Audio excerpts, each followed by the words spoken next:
I'm pleased to welcome the President of the Foundation of European Progressive Studies, Nicola Schmidt, on stage. Thank you.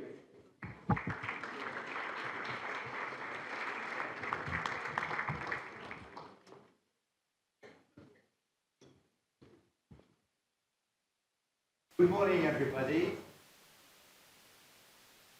So, first, it's a pleasure to welcome you all here in Porto in the name of this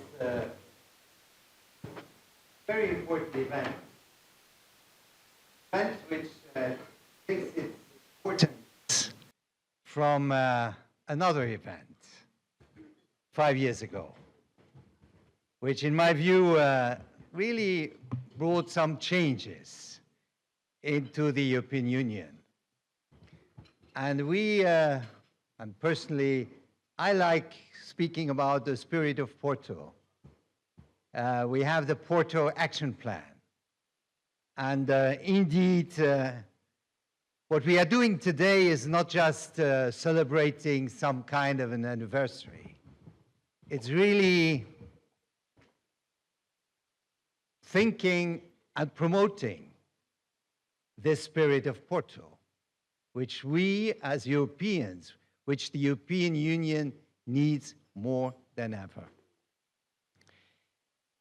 This Porto Summit 5 years ago was organized thanks to a Portuguese presidency.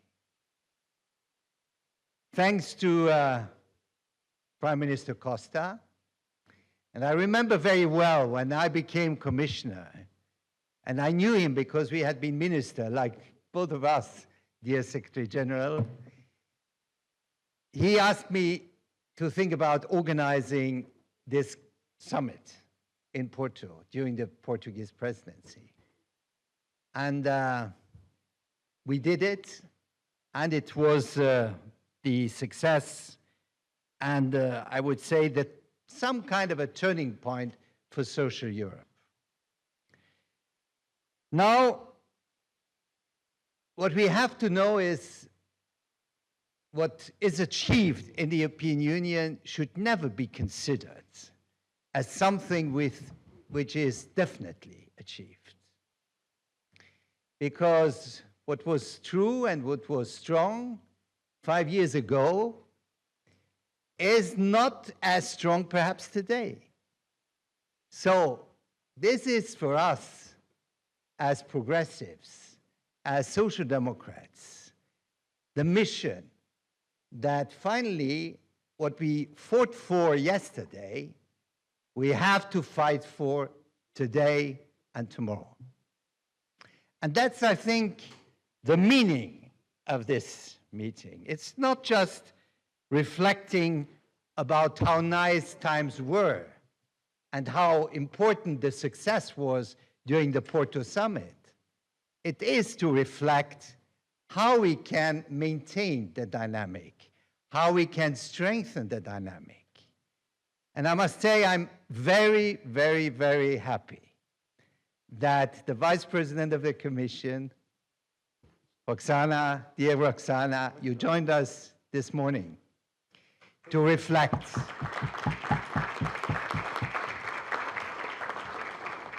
And I would say this conference is also the expression of a strong support to your work, to what you are doing, to your mission in the Commission, and I know it might be a not so easy one, to promote and to continue the spirit of Porto.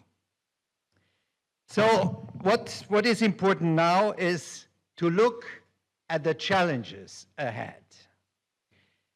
And we showed that the European Union is capable of doing great things and to solve great problems. Because I remember when COVID, and Elisa is here, we were both in the Commission, we worked a lot on this issue. When the COVID hit Europe, which was something we were not prepared to, finally we were able to react boldly, strongly, and in a very socially minded way. And if finally we managed to have a recovery coming back soon, it was because there was this strong political will. But it was also because finally we created this solidarity, not only between member states, but also solidarity in our societies to promote recovery, but also, as Joe Biden said, to try to build back better. And I think this is a good lesson and should be a lesson.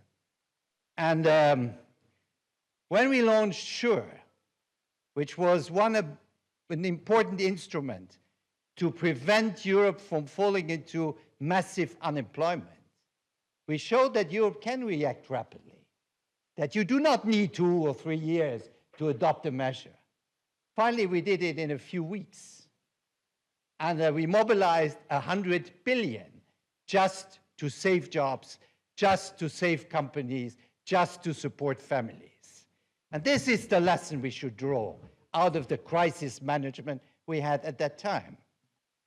So today we are facing crisis, because now crisis is not the exception. Crisis seems to have become the normal state of the world, the normal state Europe has to face all the time. So what guided us was this idea that nobody should be left behind. I remember sometimes I was really tired of hearing this mantra, nobody should be left behind. Today, I miss it a bit, I must say. Today, I miss it. We have forgotten a bit to tell the story, nobody should be left behind. And we know that many people, too many people, millions of people, millions of children are left behind. And this is still should be number one on our agenda, because a society that leaves so many people behind, a society where poverty in rich societies has become some kind of normality, is a permanent danger, not just for the cohesion of the society, but also for our democracy. And that's why, dear Roxana, you have a very difficult task. And the difficult task is, how can we manage to fight, to combat, to reduce poverty?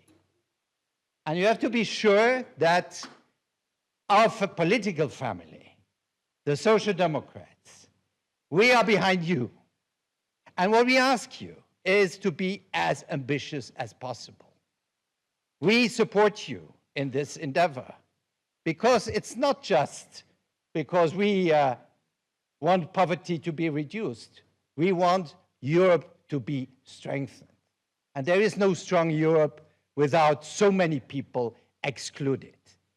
So inclusion is extremely important.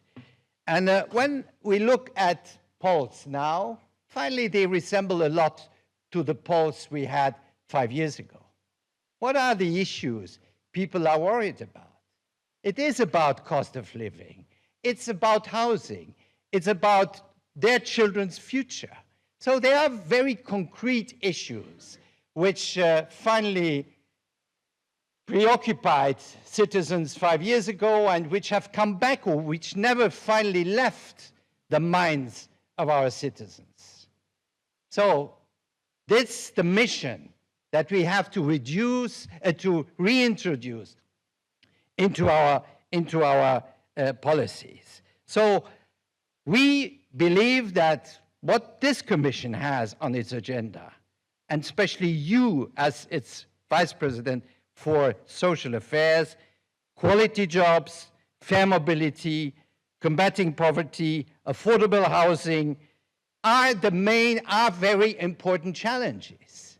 And they cannot be separated from other important challenges. We are all very much aware that Europe needs to make its economy stronger. There is no debate around that. That we have in some important fields gaps with other parts in the world. That we are trailing behind, maybe in some technological developments. That we are not investing enough in our economic and technological future. We all agree on that. So competitiveness is an issue, an important issue for Europe.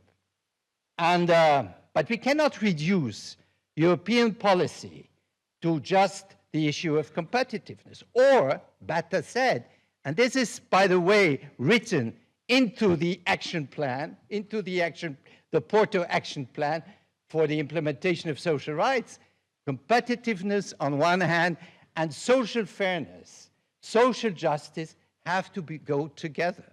So this is an important issue which has to be respected. Now, we know that to be successful as a commissioner, and I experienced that, you cannot be successful alone. You have to build alliances.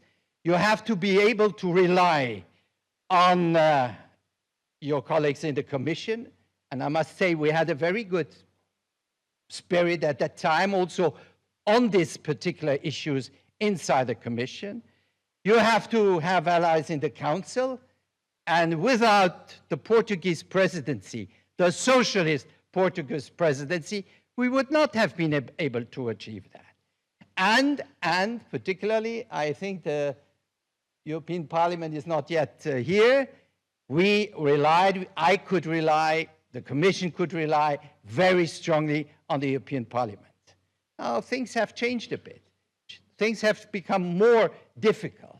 But it is important. It is important, especially for us, for progressives, for social democrats, to build these alliances in the institutions and to achieve our goals thanks to these alliances in the institutions. But there is another factor which is key, that's social dialogue and the support of social partners, and mainly of trade unions.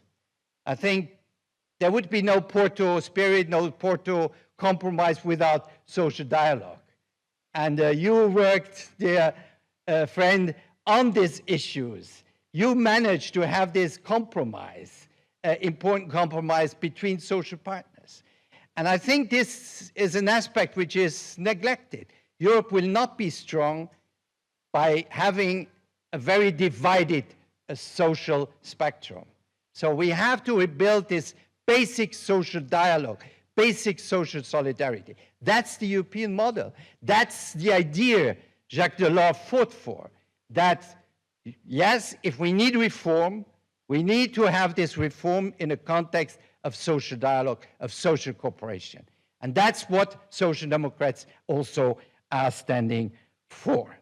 And precisely because, and yesterday we had long discussions on the big challenges. We talked a lot about artificial intelligence. And it is clear that talking about artificial intelligence is not a transformation as any other transformation before. It is a disruptive, and even I would say a more than disruptive transformation. With all possibilities, but with a lot of dangers too. And I think it is very important, and Maria João pointed that very much out, that we as social democrats, we are fighting for a different model for the use of artificial intelligence at all levels. The economic, the social, the cultural, but also the democratic use. And we cannot just give in to the idea of techno-oligarchs coming mainly from the US or from wherever, from China or from Europe. So we have to build a model on an artificial intelligence which is human-oriented. And this is about not regulating for regulation, but establishing rules which at the end permit technology to be at the service of people and not technology dominating people. This is what social democrats, by the way, have always done during our history.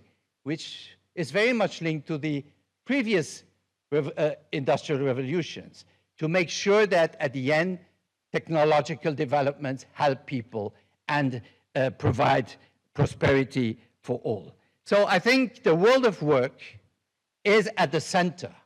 And as FAPS, we have to concentrate a lot on this kind of issues. What will be the work of work today, but especially also for tomorrow? And you, Roxana, you have to deal now with quality jobs, which means also how do we manage the presence of algorithms in the world of work? I worked on the platform, but platform is just one aspect. But what we see is also a platformization of the world of work in many other areas. So we have to make sure that technology at the end helps everybody and keeps our society together and does not divide it. The idea, somebody said it yesterday, I think it was you, Maria Joao, we are not the defenders of an unconditional income for those who have no place in our society. For us, everybody has to have a place in our society. And that's why the distributional effect of technology is so essential. It's so essential. And by the way, Keynes understood that very well when he wrote his letter to his grandchildren. It was the question, who will be the beneficiary of the technological revolution? For the time being, it seems to be those who have now accumulated billions and billions and billions, even beyond all kinds of understanding. So I think there is a fight for us. There is a reflection.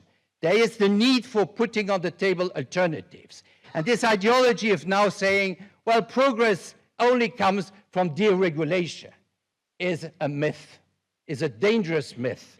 So what Europe has to offer, and with others, and I think this is the geopolitical dimension, is now to work on not just cooperation with those who have a similar vision. Yesterday we spoke about Canada. It's not just Canada. There are a lot of countries who aim at the same values and the same approaches. So that's why, thank you very much for coming to this conference, to contributing. We had a very rich debate yesterday, and I hope, and I'm sure we will have interesting debates today. And our common objective is to build this progressive project for Europe, but also project beyond Europe, a project based on solidarity, on Europe's place in this new geopolitical environment, which will be harsh, much harsher, much more difficult, but with the hope that through our values, and here the social model, social solidarity are among the fundamental values of Europe, we can make finally the world again a bit better. Thank you.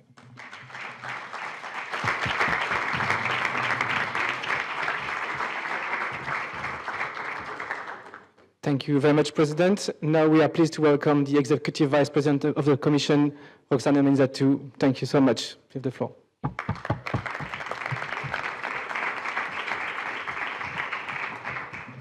Thank you, dear Nicolas, for the invitation, for the organization, dear Secretary General, dear colleagues. It is inspirational to be in Porto. As was said here, Porto is part of the emotional, political map of Europe. Because when we speak of social Europe, at least in the past years, we immediately reflect on what was achieved here in Porto. Social Europe, the European social dimension, the European social model. We are talking about it a lot in speeches. I think it is a reality. I think our citizens are inside this reality. I think it is also a dream. Social Europe is a dream for many outside of Europe. That's the interesting part. On this planet, on this globe, many look at Europe as, you know, that place where they would prefer to live, to have children, to raise a family, to work. I know that we have, and Nicolas mentioned this, we have a gap in terms of competitiveness, technology, innovation, that many of our startups, start in Europe with great talent that we have here and prefer to maybe list or scale up on other markets. But beyond that, the why of any human being is the quality of life, and Europe is a big part of an answer to this quality of life.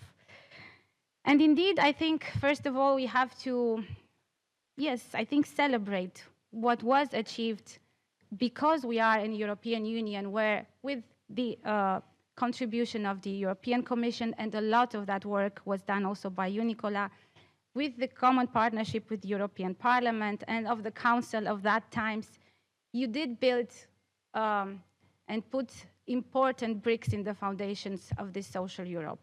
And if I'm looking at just what I've seen in the past elections, European elections in 24, how important it was for ordinary people, and I'm not talking about conference rooms, I'm talking about people that are in fact living in our social Europe, that we had a minimum wage directive, that people understood what Europe was doing for every one of the workers, that they understood exactly how Europe acted and what results were generated, an increase in income, an increase in minimum wages, an increased possibility to be able to pay your bills, to send your kid to school.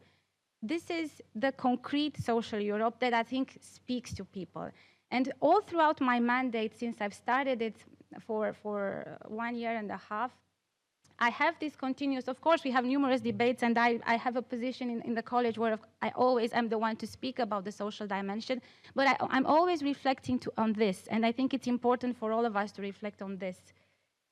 Do we speak to our people, to the people on the streets, in the schools, in the companies, in the villages, in the remote areas of Europe, in the very urban areas of Europe, in poor neighborhoods and in corporate neighborhoods? Do we speak to micro enterprises, workers or owners, and do we speak to farmers? Do we speak to young people, to children that are, navigating transition to adolescence? Do we speak to older people with our social Europe? They do live in a social Europe with a number of rights that were, that became a reality because of our European project, because of the work of the European institutions.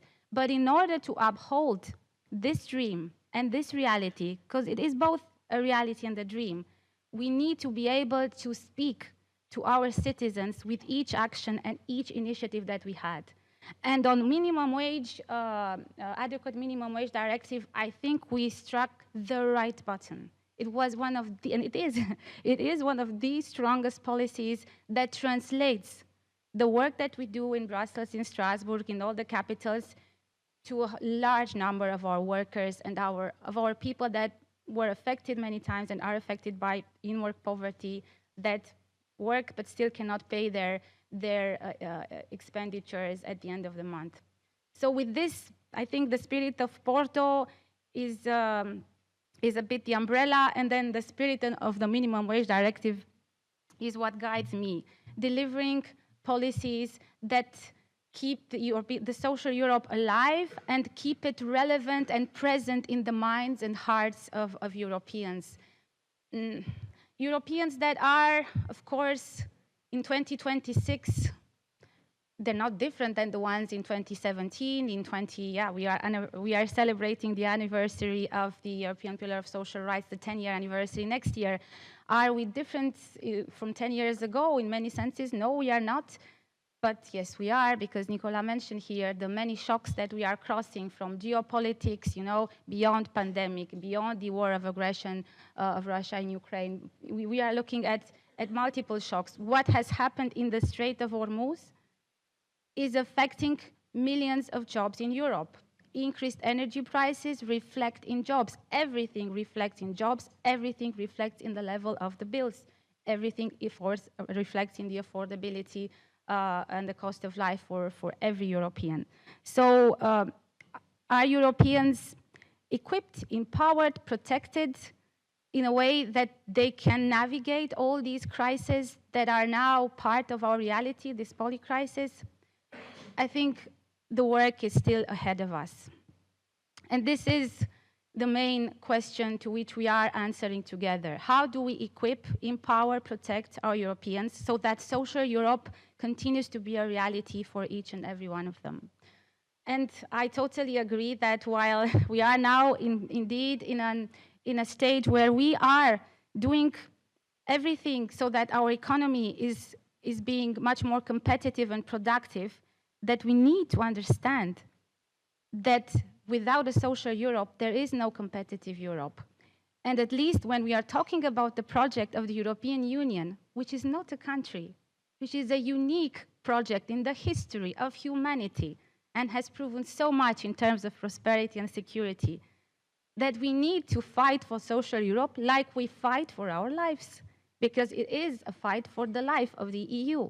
Because no matter how much we would imagine that it's out of fear for security, that it's out of a drive for shared prosperity, and this is part of being together in the EU, we need to also understand that people aspire to be part of the EU because of the European dream of a better life, of protected rights, of more equality, because I will never say that the fight for equality is finished.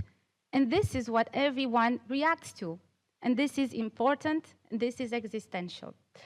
But what do we do in the current Commission? I'm here also to share with you my work. What do we do in the current Commission to deliver on these important questions and expectations and challenges? We are looking, of course, at the pillar as our social compass, as our social shield. I think this is important, and we need to see it in this way. But we have the Porto targets that tell us that things are not moving in the speed and with the strength that we need to, so that we can empower and protect our citizens.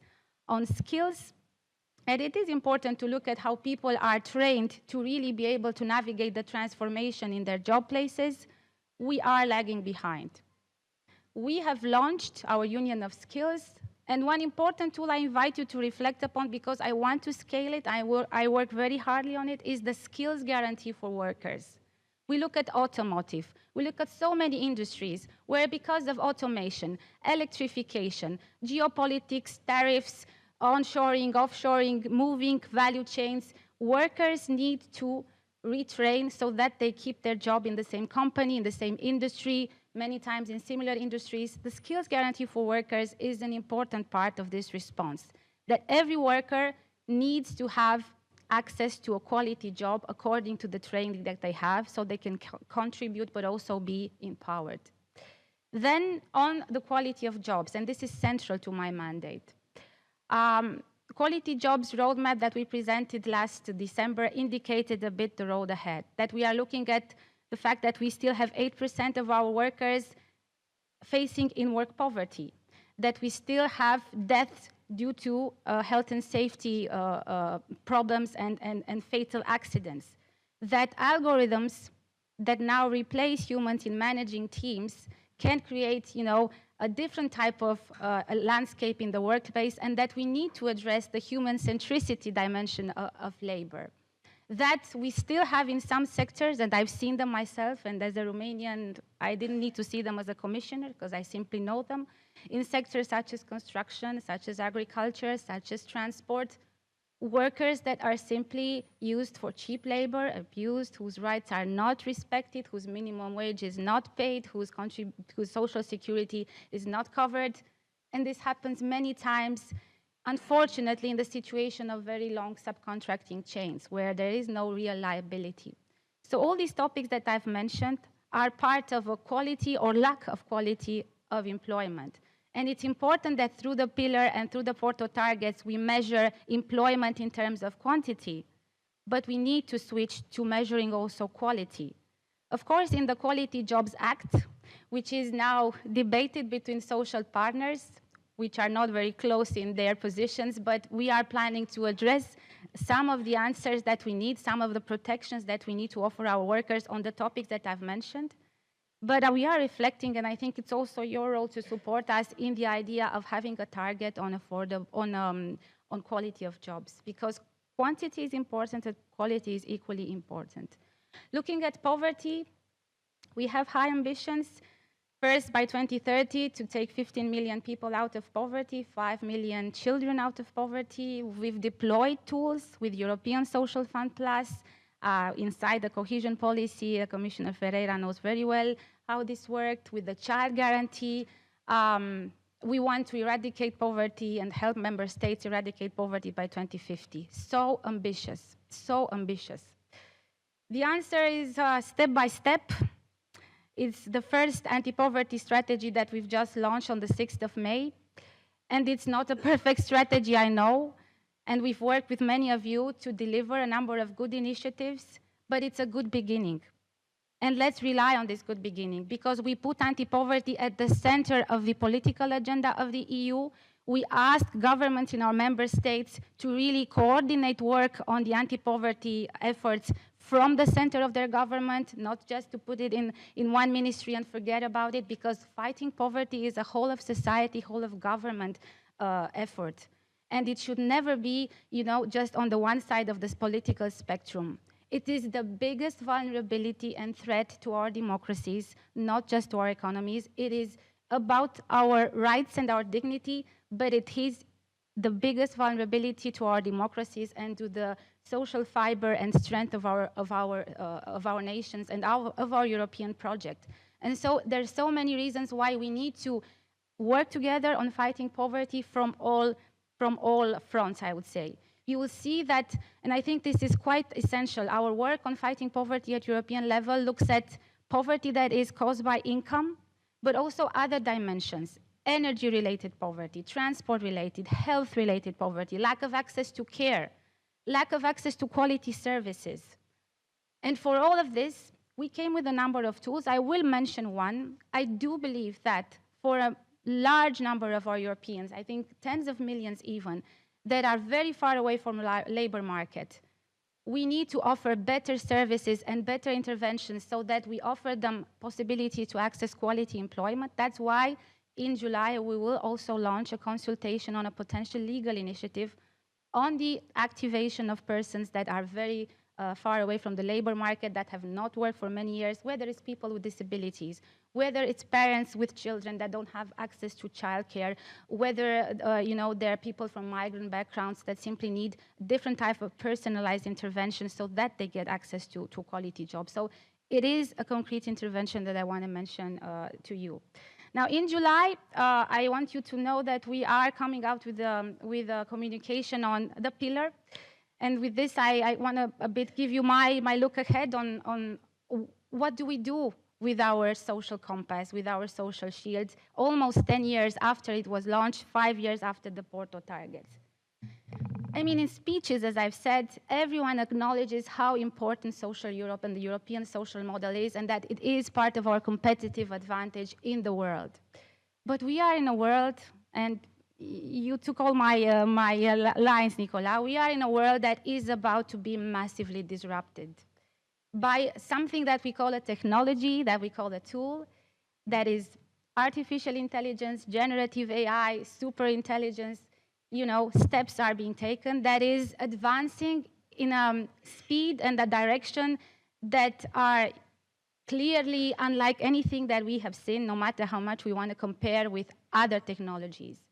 And so we need to reflect, and also what we do at level of a commission, we want to come up with tools so that we are able to proactively address potential transformations in the workplace, in education, in the classroom, in culture, in sociological transformations, in the value of work, in the value of humanity.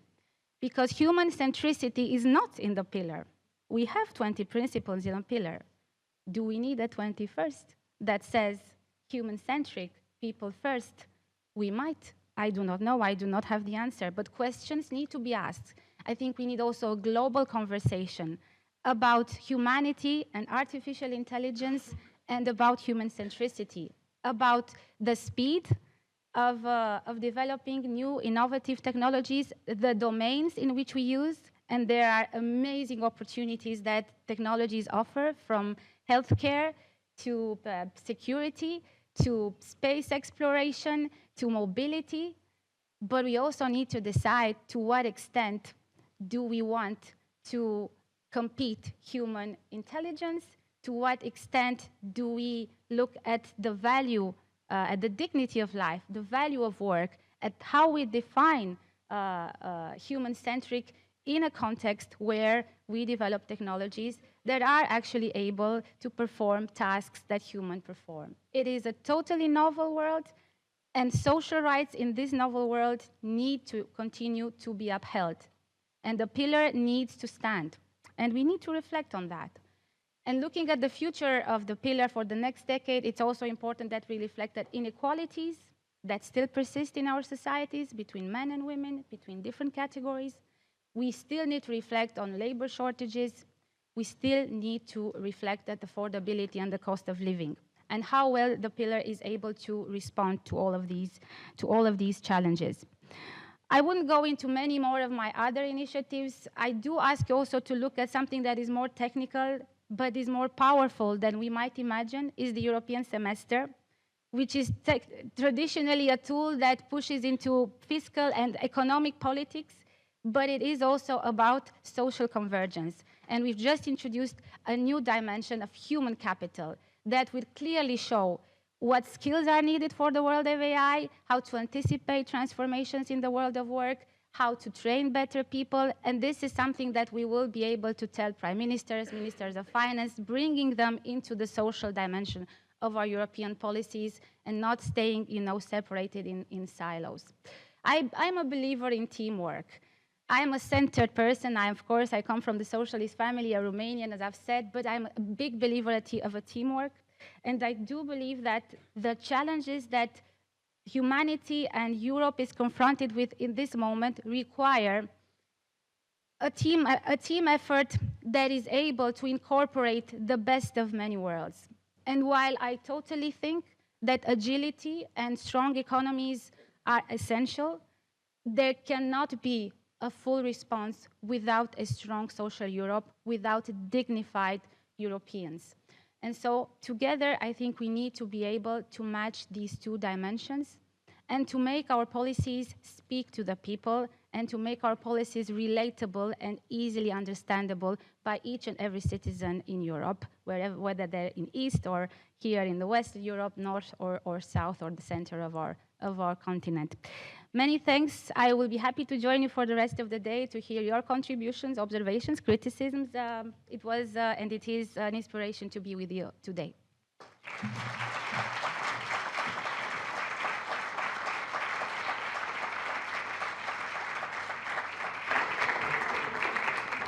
Thank you so much, Vice President, for this invitation to dream, first and foremost. Now this is my pleasure to welcome on stage the Secretary General of the Partido Socialista of Portugal, José Luís Carneiro. Muito obrigado.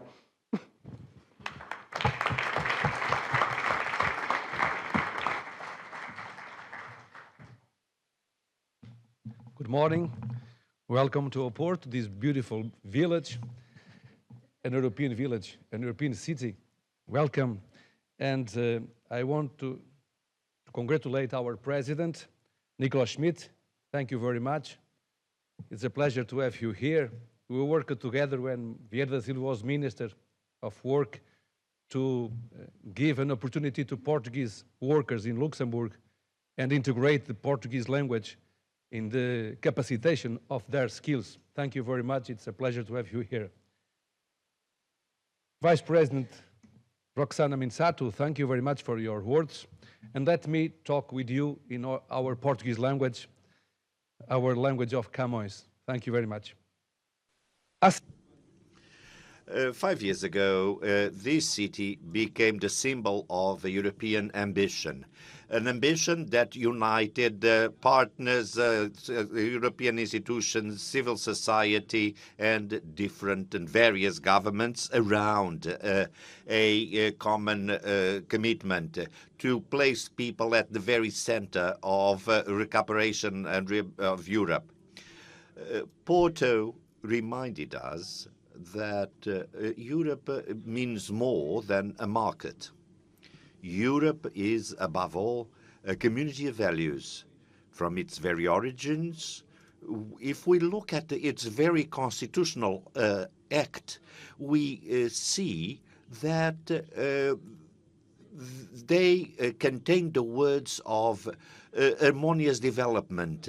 That means balanced development between people and economy. That was exactly why, from the very beginning, from the very the creation of the community of coal and steel, we managed to bring together the workers of those sectors that were more specifically and more harshly affected. That was how, in the 1960s, there was a model of protection of European workers to face the risks of European competitiveness and to counter the creative destruction that was being created. Likewise, when we created the European Development Fund in order to integrate the workers in face of the transformation of industrial bases of England. So either we are a social Europe, or we will not fulfill the aim of our founders. We have to be grounded on social justice. This is the place where we defined the goals for 2030. More employment, a better qualified work, less poverty. These goals are still today our compass to create a stronger and more cohesive Europe. There is a lot to be done. And if there is a lot to be done, there has to be something that has to involve us all, the children living in poverty. In Portugal, we're talking about over 300,000 living in poverty. This means we're talking about over 300,000 families, young families, that are waiting for an opportunity. When I arrived here, I saw this dear friend to whom we owe quite a lot, Fernanda Rodrigues and Steve Stowen, who worked in the priority intervention in the 1990s when Antonio Guterres was Prime Minister, and when we launched a national program to fight against poverty and inequality, as many of many who are here have participated. Today, we're faced with a different reality. But this reality also has specific requirements and specific demands, which are not necessarily new, but we still have to face. We have a war at the European doors. We have technological disruption and the challenges of the digital transition and AI. Climate transition, demographic decline, the need for Europe to face this fundamental challenge that is to open up our doors in a regulated manner and ensure the integration of citizens who come for us and looking for a life with hope. And we also see that there are more inequalities, that populism is increasing. The extreme right is taking advantage of this and plays on these sort of pouches of poverty because reality does not respond to such needs. We have to be clear. Competitiveness without social cohesion is not a solution that will be alongside with the values and European principles. If Europe loses its social soul, it will also lose its identity. That is why the Portuguese Socialist Party considers that social Europe is not a secondary issue. On the contrary, it is essential for our society. European development has to go hand in hand with the most fragile population, vulnerable, and the workers. Of course, investing in safety and defense is very important, and it needs to respond to development of technological basis at the European level, taking stance in terms of Europe. But this cannot replace the importance of social justice and territorial cohesion. Let me underscore again the following.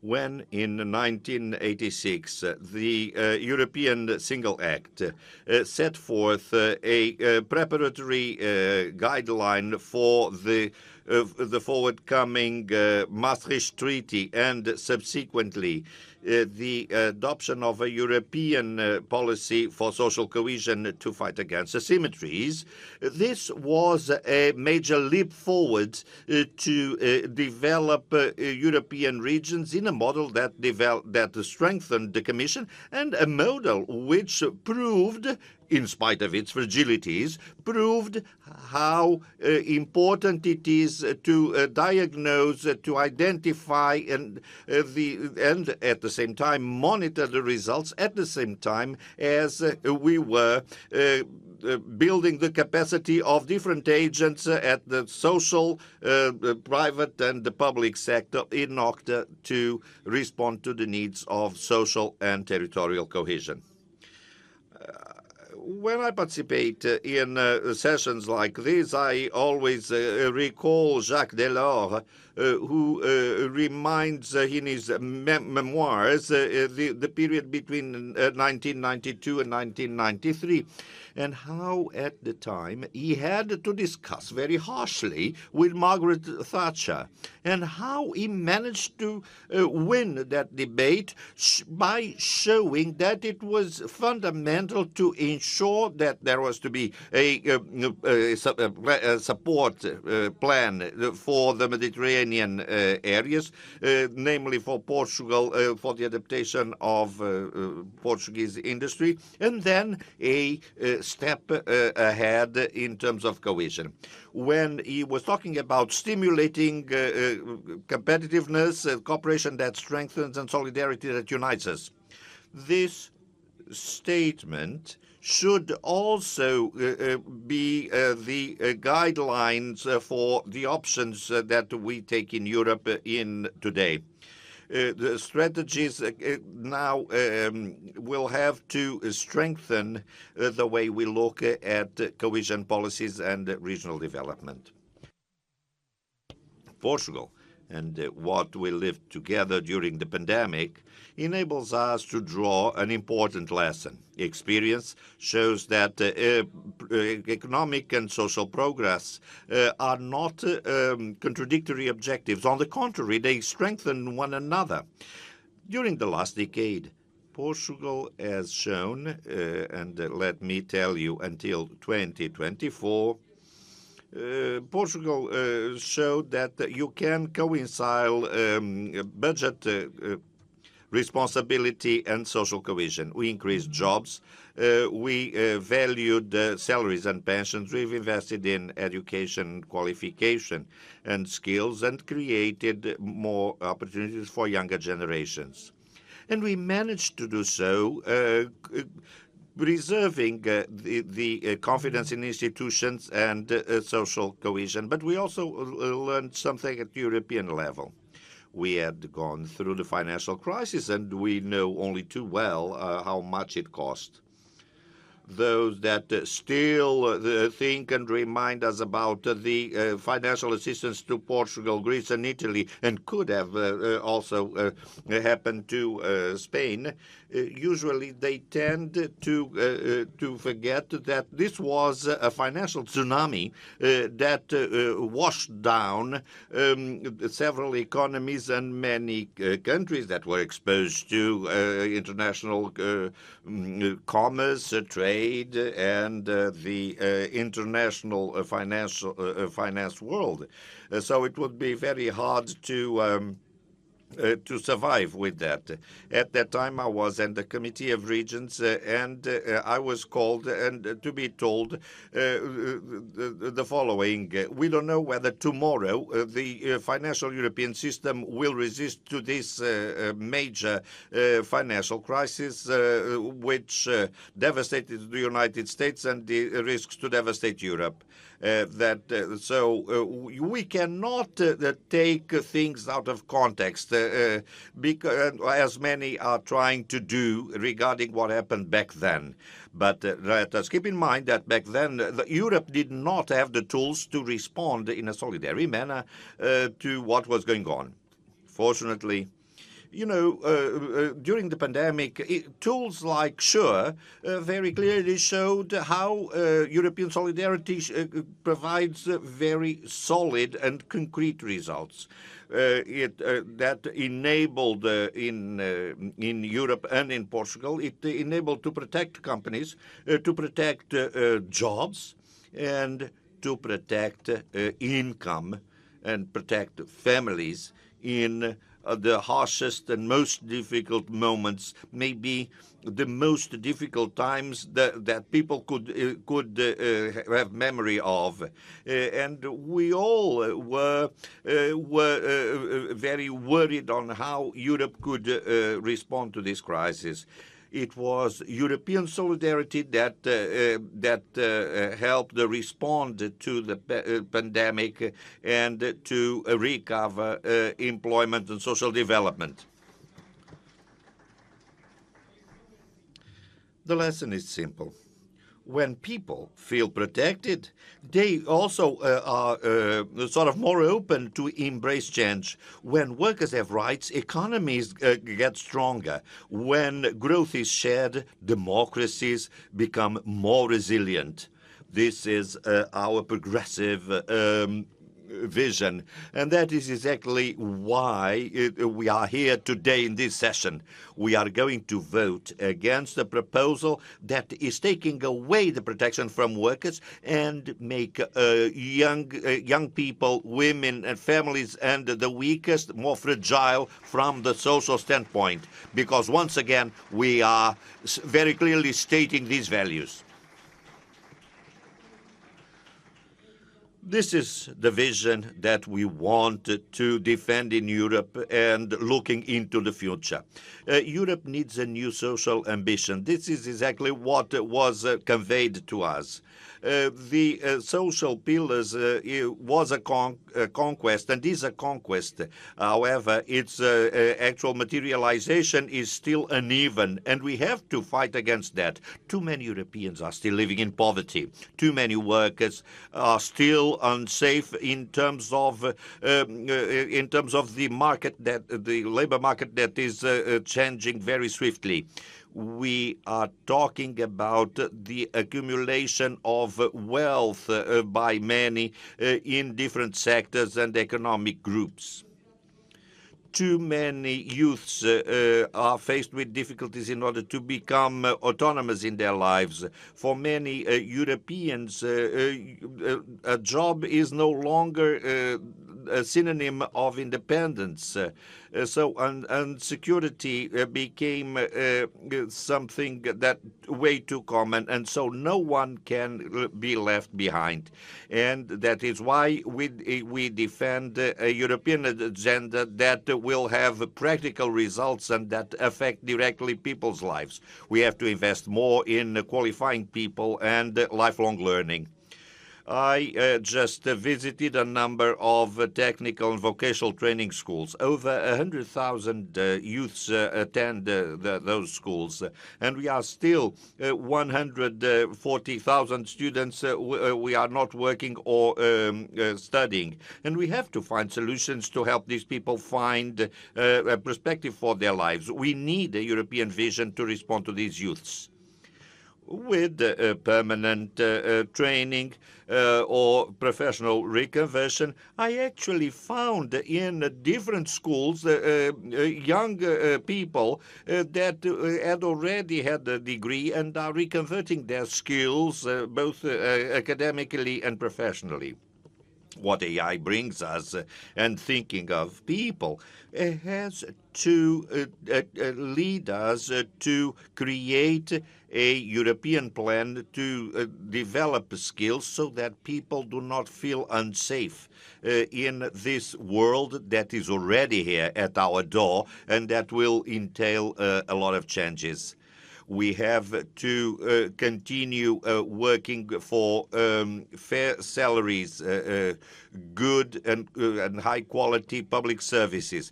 Let's keep in mind that the exit of brains that was being discussed already a few years ago in Europe, but we have to keep in mind that it also affects Europe. I was Secretary of State for Portuguese economies, communities abroad.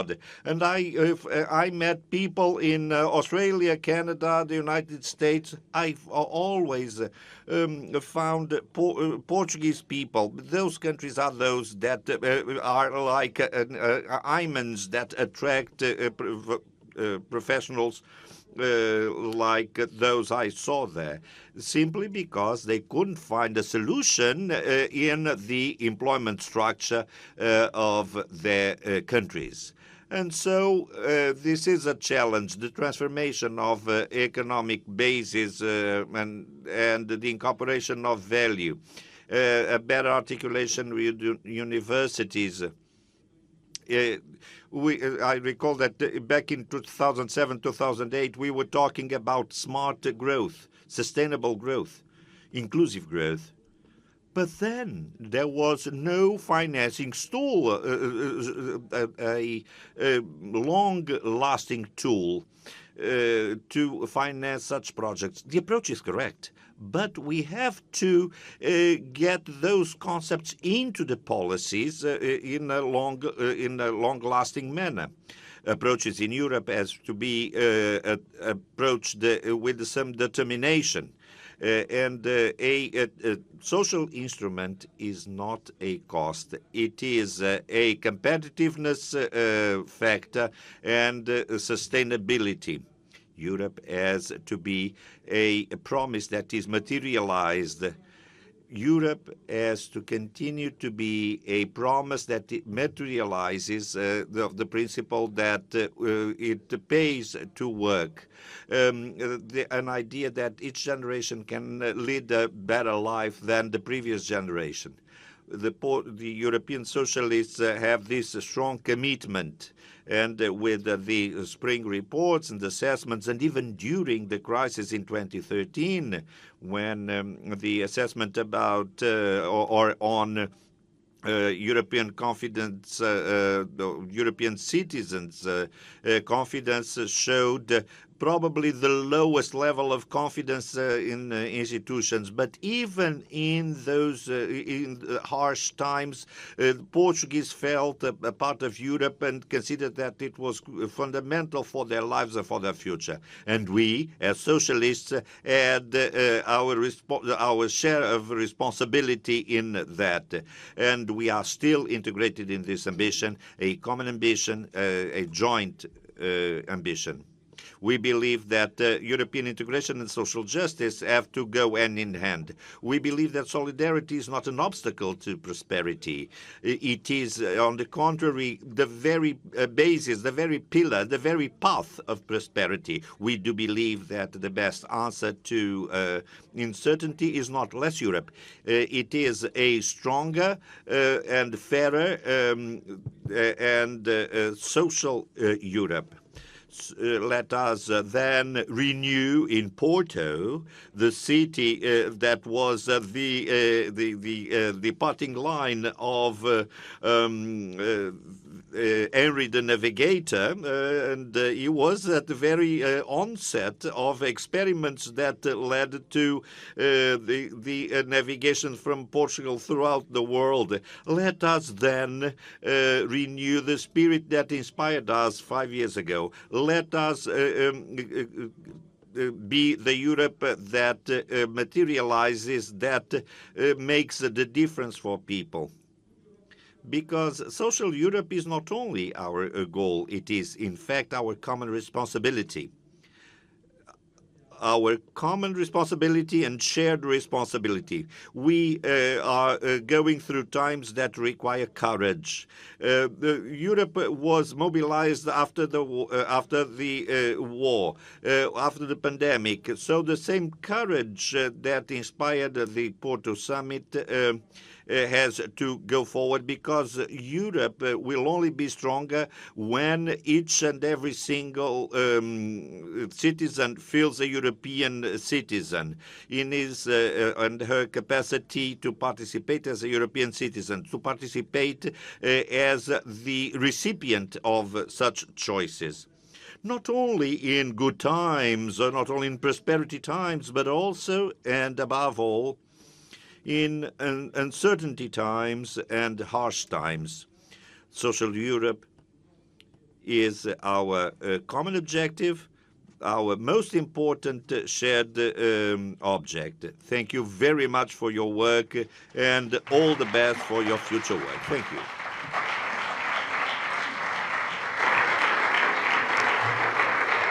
Muito obrigado, Secretary General, for this passionate speech. Now I'm pleased to welcome Ludovic Wout, the Confederal Secretary of the European Trade Union Confederation. Merci beaucoup, Ludovic. Thank you.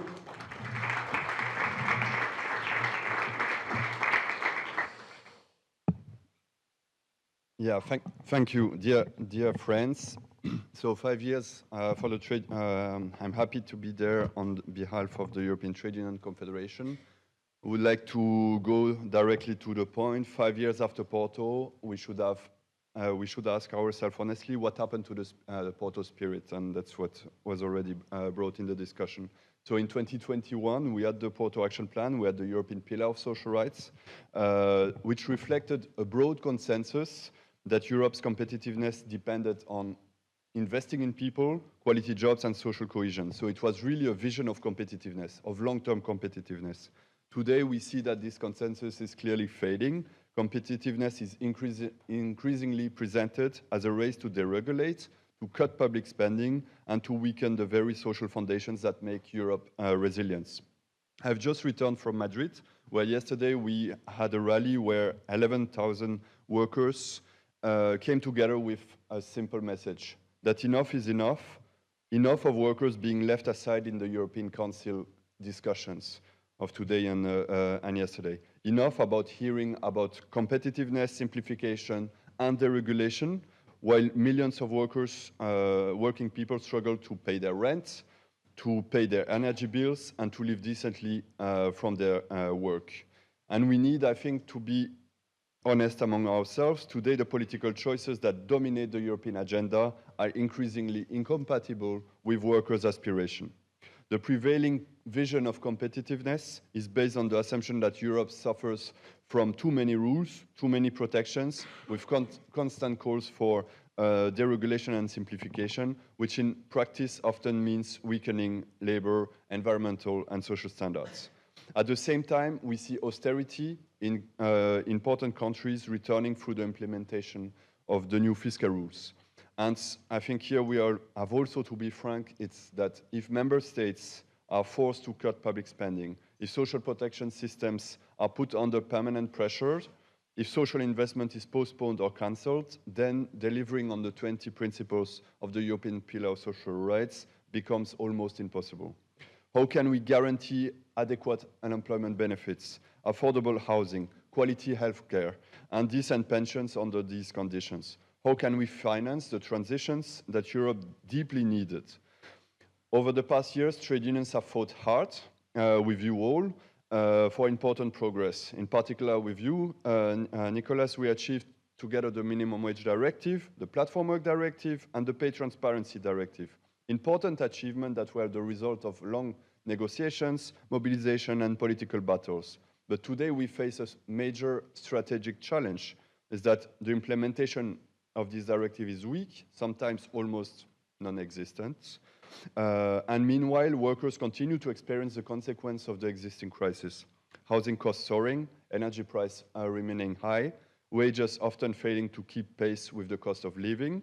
And when workers do not see the concrete improvement in their daily life, their confidence in our collective ability to deliver the change that they need starts to erode.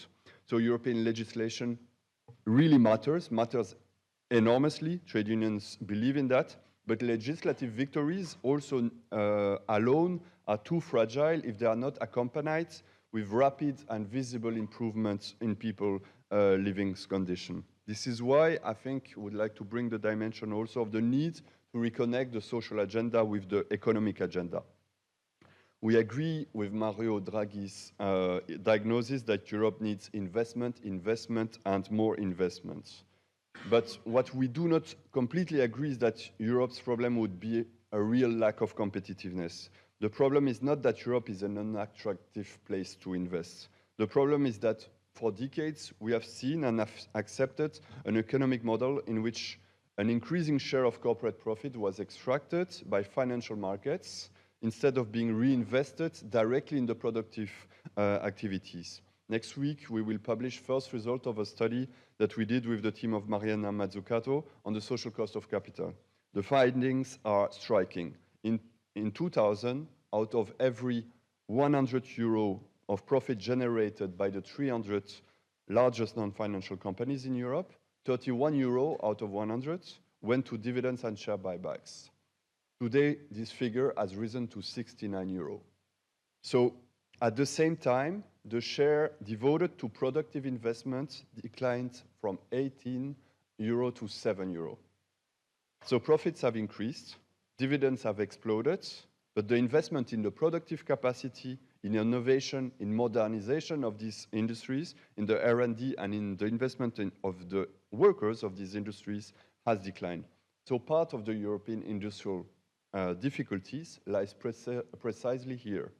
If we want a stronger European industry, we cannot continue to tolerate a model where companies generate record profit while investing less and less in Europe and more outside of Europe. And there is, I think, here an irony we should not ignore. Many of these companies that today complain the loudest about over-regulation, about excessive standards and Europe's loss of technological leadership are the very same company that have distributed record dividends and spent billions on share buybacks over the last 2 decades. So Europe did not lose ground because workers had too many rights or because there was too many environmental protection. Europe lost ground because too many companies behave like rentiers rather than industrial investors.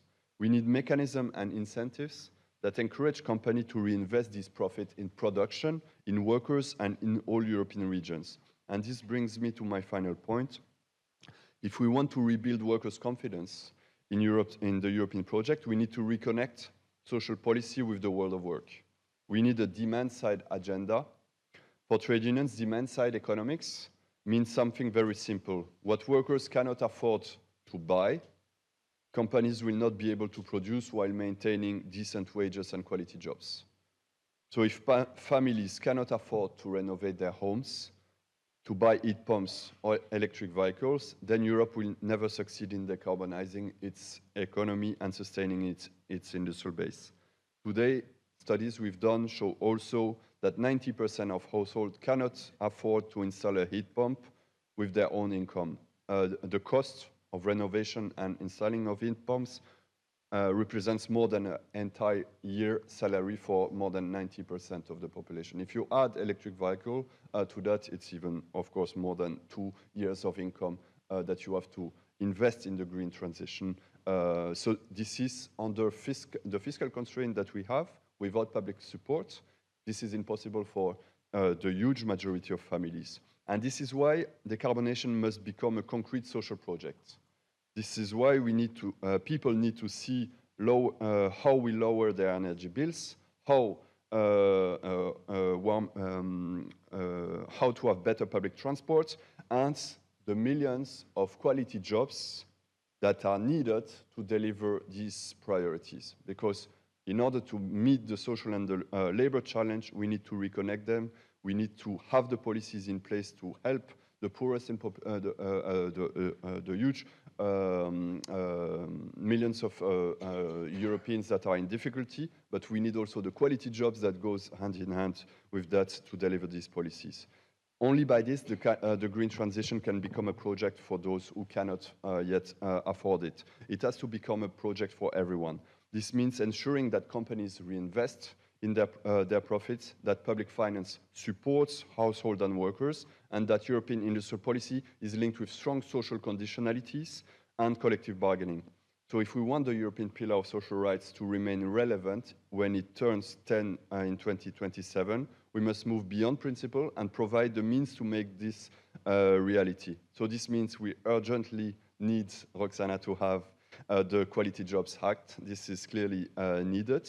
We also need to fight to reconnect the social and economic files for a strong Made in Europe approach with the Industrial Accelerator Act, a strategy that produces in Europe, invests in Europe, and creates quality jobs in Europe.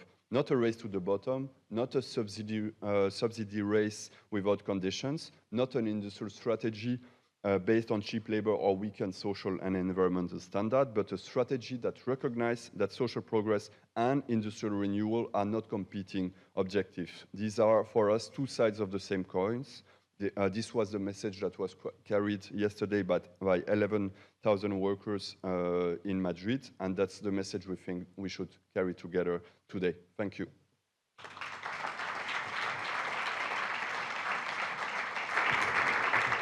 Thank you so much, Ludovic, for bringing the voice of the workers to this discussion. Now, the final message before we move on with our program comes directly from the President of the Party of European Socialists via video because he was busy with the European Council, Stefan Löfven, former Prime Minister of Sweden, as a message for all of us. Thank you. Dear friends, it's a pleasure to join you. Thank you to FEPS and all the partners involved for organizing this timely event. Driven by our political family, we first proclaimed the European Pillar of Social Rights in Gothenburg in 2017, precisely because the conservative agenda was leaving the social agenda behind. We put it back on the European agenda. With Gothenburg, where I had the privilege to set out the key principles of a social Europe for the first time, as then Prime Minister of Sweden, with Antonio Costa, who is the architect of the Porto Social Summit, with Nicolas Schmidt, who made sure these objectives become concrete European policy, with Roxana Minzato, who is fighting to strengthen the social dimension today, with José Luis Caneiro and all our other leaders who resist the return of austerity and social regress, with trade unions and ETUC that I would also like to congratulate for a successful protest for quality jobs, social justice and peace in Madrid yesterday. Dear friends, a truly social Europe will only happen thanks to the work of our political family and partners. This is needed more than ever in current times of rising costs of living and inequality, more than ever in the context of a conservative majority that is open to cooperate with the far right against environmental policies and democratic values. We unfortunately see more precarity at work and people struggling to make ends meet because of low wages. And on top, we increasingly see neoliberal narratives and initiatives promoting an agenda of deregulation that risks harming workers and women's rights. So we must be clear that social rights and competitiveness are not in conflict. This anniversary is a reminder that we need ambitious legislation to empower people and workers, and trade unions and collective bargaining will always have our strong support. We need a Quality Jobs Act that pays, protects, and empowers people. A Europe that champions women's rights. A Housing Act that enables people to pay their rent. A Europe that supports young people. We have shown before that progress is possible when we stand together. So let's join efforts and keep up our principles, fight, and hope.